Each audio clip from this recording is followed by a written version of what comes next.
For most musicians, releasing their debut album is the fulfillment of a lifelong dream. It's a moment fraught with excitement, nerves, giddiness, and pride. Afrobeats star Ayra Starr had all of those emotions, too. But her response to the momentous occasion was slightly different to most. She fell asleep. When I woke up the next day, I had so many missed calls saying, "Oh, Ayra, I loved your album," she laughs.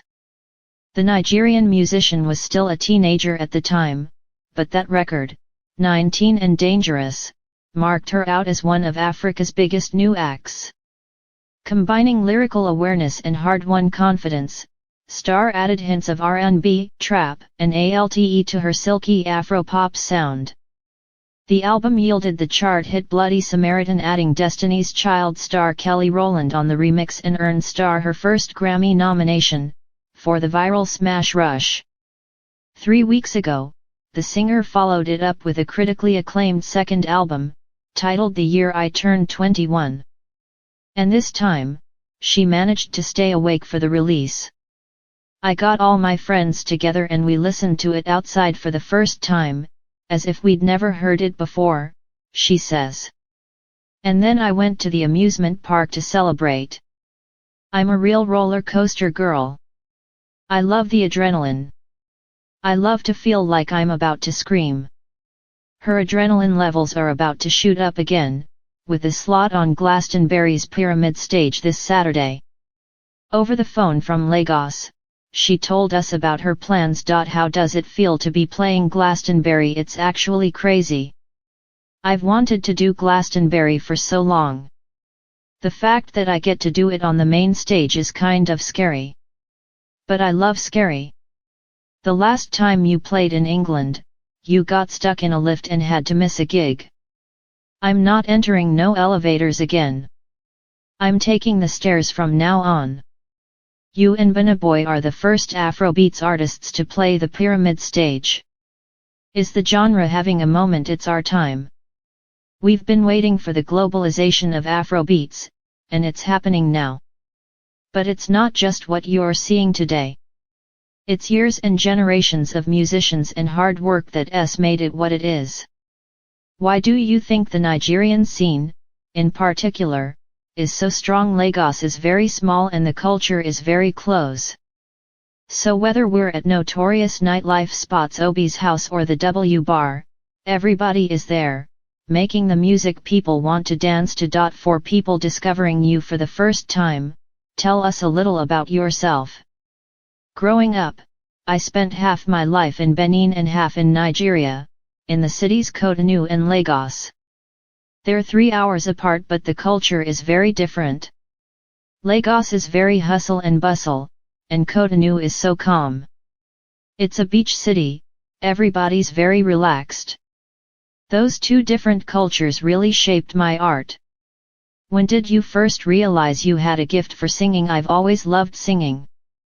As a child, I'd stand in front of the TV, watching MTV, and singing along. I joined a choir when I was 10, but I had a very deep voice, like I do now, and my choir teacher said, "You can't sing like that.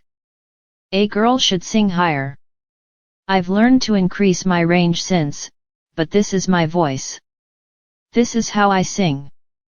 Which artists did you look up to? I used to listen to Burna Boy, Wizkid, 2FAC and all the Afrobeat artists, but Rihanna was my number one. I saw on Instagram that you met her recently.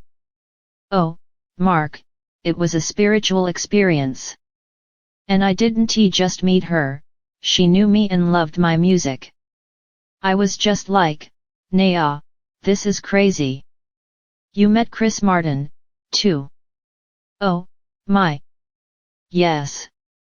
I've loved Chris for so long, and he's been very supportive. How so? We met in a studio and I played him my album before it came out. He was giving me tips, and his producer Max Martin was giving me tips. I took them all. I was like, yes, I'll do all of that. Hang on, Chris and Max just finished the new Coldplay album. Were you in the studio to work on that? Speaking coyly, I don't know. I don't know about that. Why do you think people like Chris and Rihanna have connected with your music? I am very talented, of course, laughs, but I want to make positive music that makes people feel good. And I'm a perfectionist. So I work on one song for months. I heard you made 15 versions of your new single, before you were happy. Yes. What changed between the first one and the 15th? The first one was amazing, sounded really good, but something wasn't right until the 15th version. I felt like I was transcending when I had that mix. There's a certain guitar chord I added to the end that's like a little gift for the listener. It just feels very euphoric. You've called that song a love letter to the people who rejected you. Who were they? It's less about the people who rejected me than a love letter to myself. I'm reminding myself that I'm a small girl who is also mighty. The people who think I'm not smart or intelligent because I'm pretty, they should just watch and see. Woman Commando features Brazilian superstar Anitta and US singer Coco Jones. How did you get them involved? I had Woman Commando for months before I thought, you know what, I need two strong women on this. I wanted it to feel like Destiny's Child, a girl banger, a girl anthem. I sent the song to Coco Jones and she sent me back a verse that was so beautiful it made me want to retake my vocal. Anitta's verse came later, and it was perfect too. You close the album with The Kids Are All Right, a tribute to your late father. That must have been very emotional to write. It was very, very important to me. I was laying down on the bed in my mother's house. I could hear my niece crying in one room, and my brothers playing video games in another, and I started to feel very emotional, very vulnerable.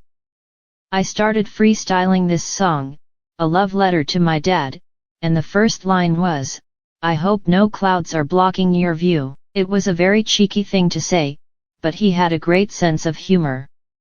I feel like he would laugh at that. And then I got my family to send me voice notes, giving daddy updates on their life, and suddenly the song came together. Everybody in the studio was crying. I'm very proud of it. Your first album is called 19 and Dangerous. The new one is the year I'm turning 21. There's another artist, you may have heard of her, whose first two albums are called 19 and 21. Is that Ms. Adele? That's the one. So are you planning a similar career trajectory? Probably. Because I love Adele and I was inspired by her. Will I be as successful? Maybe I will, maybe not. But why not? You need to build up your muscles if you want to pick up all those Grammy awards.